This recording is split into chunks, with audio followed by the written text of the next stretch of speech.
오늘 하나님께서 우리에게 주시는 말씀은 민수기 27장 12절에서 23절입니다. 민수기 27장 12절에서 23절을 찾으셔서 함께 교독하겠습니다. 제가 먼저 12절 봉독합니다. 여호와께서 모세에게 이르시되 너는 이 아바림 산에 올라가서 내가 이스라엘 자손에게 준 땅을 바라보라.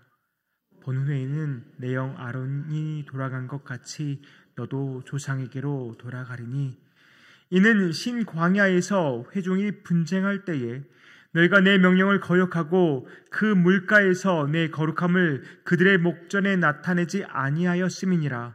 이 물은 신 광야 가데스의 무리바 물이니라. 모세가 여호와께 여짜와 이르되 여호와 모든 육체의 생명의 하나님이시여 원하건대 한 사람을 이 회중 위에 세워서 그로 그들 앞에 출입하며 그들을 인도하여 출입하게 하사 여호와의 회중이 목자 없는 양과 같이 되지 않게 하옵소서. 여호와께서 모세에게 이르시되 눈의 아들 여호수아는 그 안에 영이 머무는 자니 너는 데려다가 그에게 안수하고 그를 제사장 엘라살과 온 회중 앞에 세우고 그들의 목전에서 그에게 위탁하여 내 종궤를 그에게 돌려 이스라엘 자손의 온 회중을 그에게 복종하게 하라. 그는 제사장 엘라살 앞에 설 것이요 엘라살은 그를 위하여 우림의 판결로서 여호와 앞에 물을 것이며 그와 온 이스라엘 자손 곧 온 회중은 엘라살의 말을 따라 나가며 들어올 것이니라. 모세가 여호와께서 자기에게 명령하신 대로 하여 여호수아를 데려다가 제사장 엘라살과 온 회중 앞에 세우고 그에게 안수하여 위탁하되 여호와께서 모세에게 명령하신 대로 하였더라. 아멘. 어제까지의 내용을 살펴보면 이제 2차 인구 조사를 마치고 또 이제 앞으로 들어가게 될 약속의 땅에 그 땅에 대한 분배 원칙을 하나님으로부터 듣게 됩니다. 그리고 어제 본문에서는 이제 슬러브와 딸들의 요청으로 인해서 상속 문제까지 이제 매듭을 짓게 됩니다. 그런데 이제 바로 이 시점에서 하나님께서 모세에게 아바림 산에 올라가서 이스라엘 자손에게 준 땅을 바라보라고 말씀하십니다. 민수기와 신명기를 보면 모세가 오른 산의 이름이 여러 개 등장을 합니다. 먼저 아바림 산은 넓은 산맥의 그런 개념을 말하는 것이고요.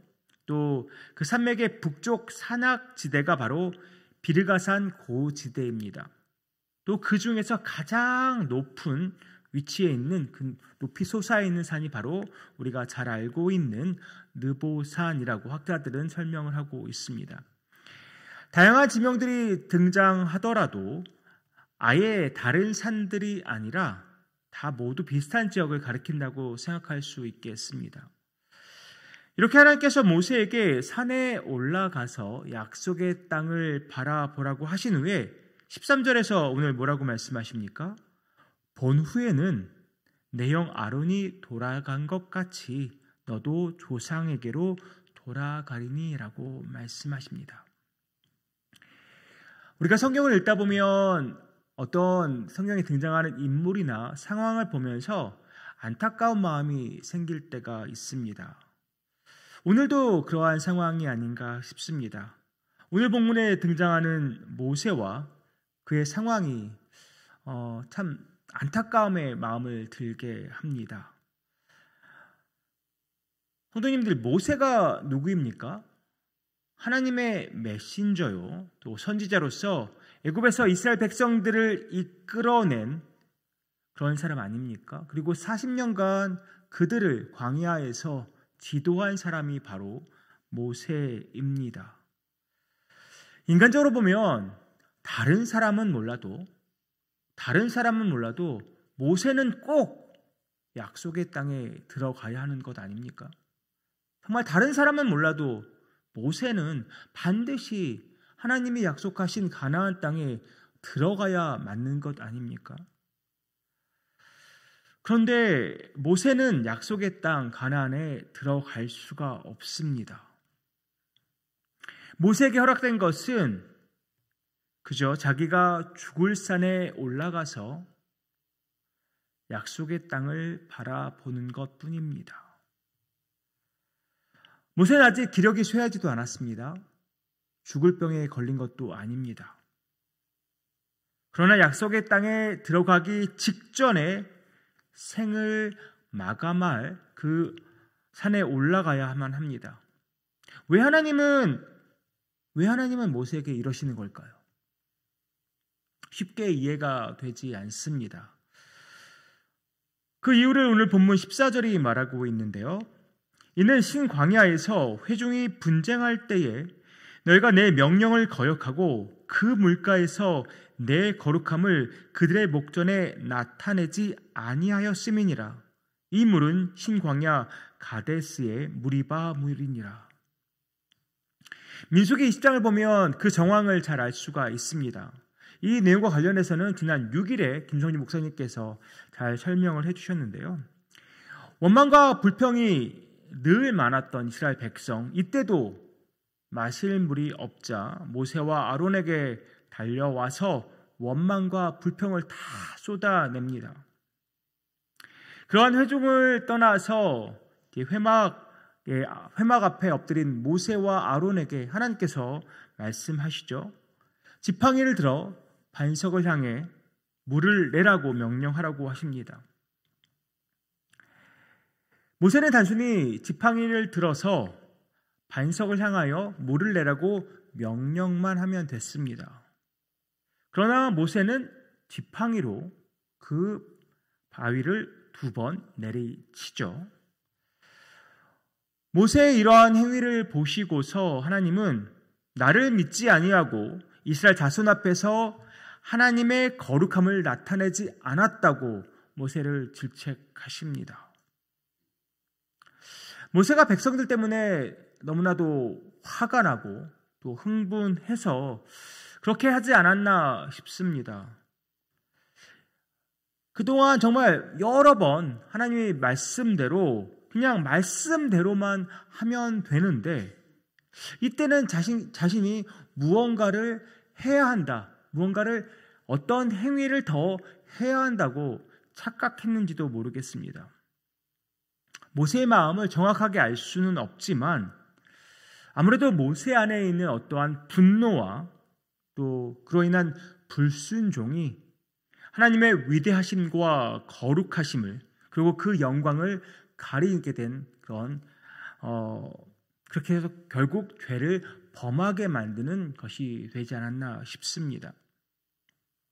하나님은 오늘 다시 그때를 언급하시면서 그 이유 때문에 너는 약속의 땅에 들어갈 수 없다고 말씀하십니다. 이런 상황에서 성도님들은 어떻게 반응하시겠습니까? 정말 사람 놀리는 것도 아니고 약속의 땅을 바라보게 하시고는 너는 이 땅에 들어갈 수 없다고 말씀하고 계신 거지 않습니까, 지금? 하나님 정말 이거는 아니지 않습니까? 저를 굳이 택하셔서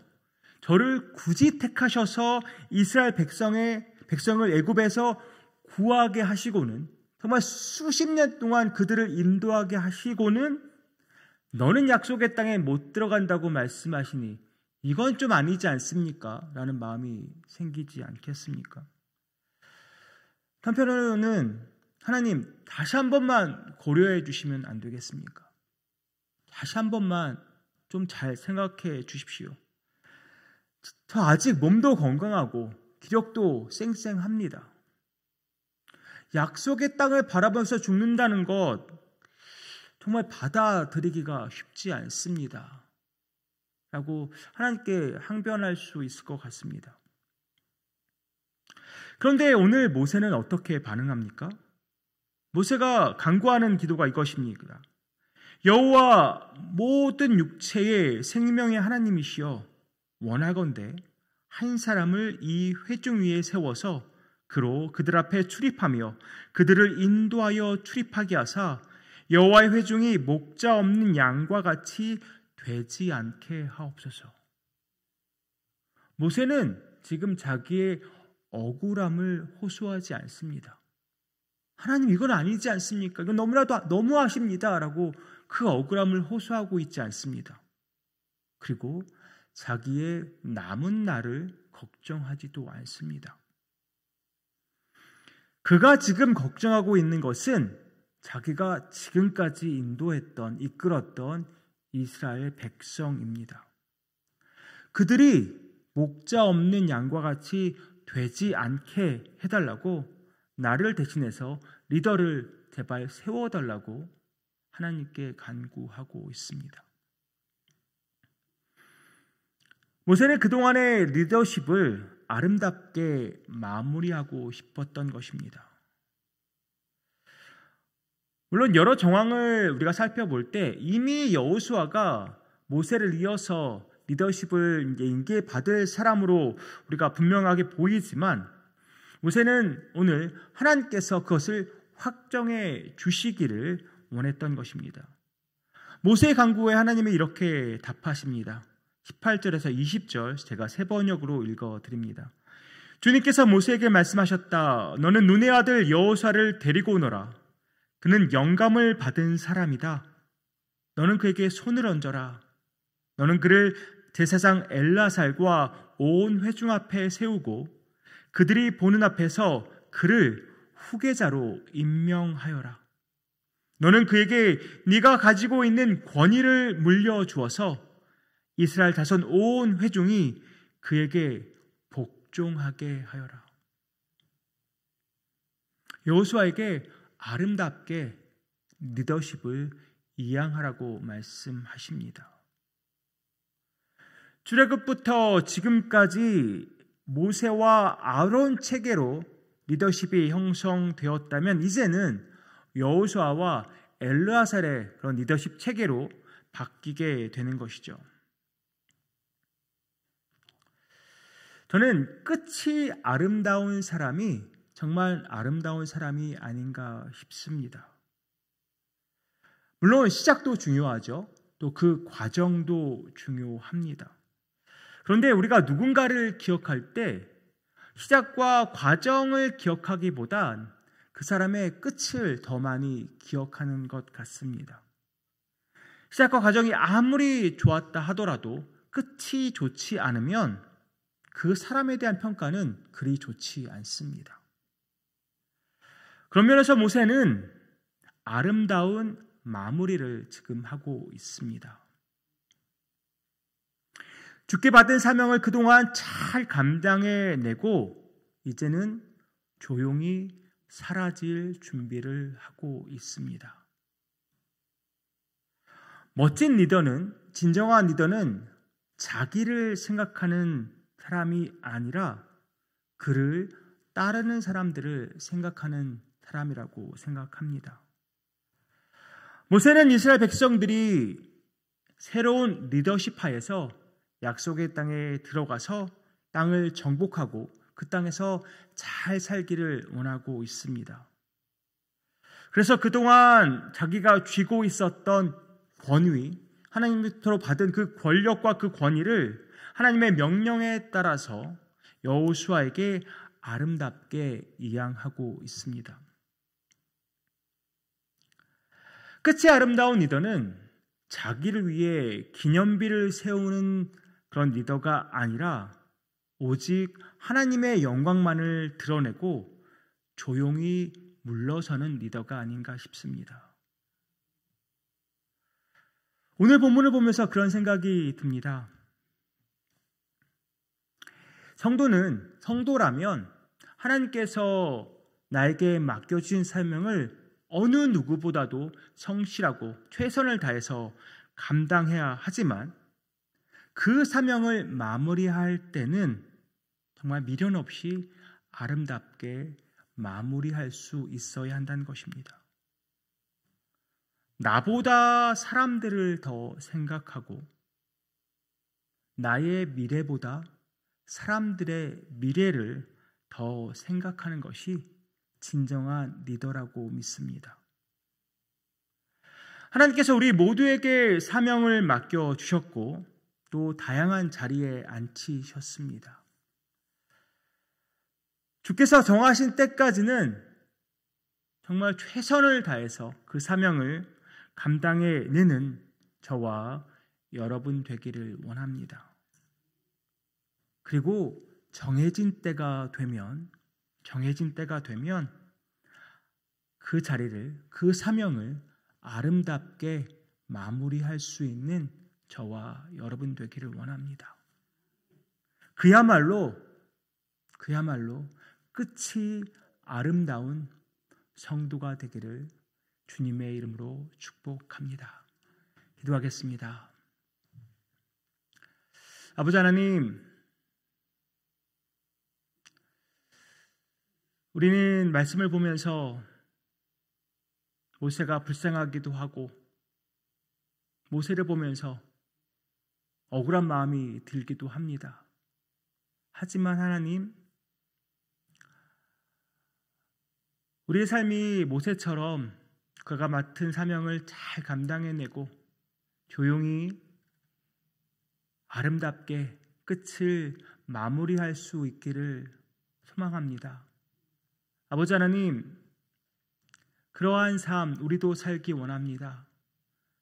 주께서 우리에게 맡겨주신 것들 어느 누구보다도 열심히 감당해내지만 그 때가 되면, 정해진 때가 되면 조용히 주님의 영광만을 드러내고 물러서고 조용히 사라질 수 있는 우리 되기 원합니다.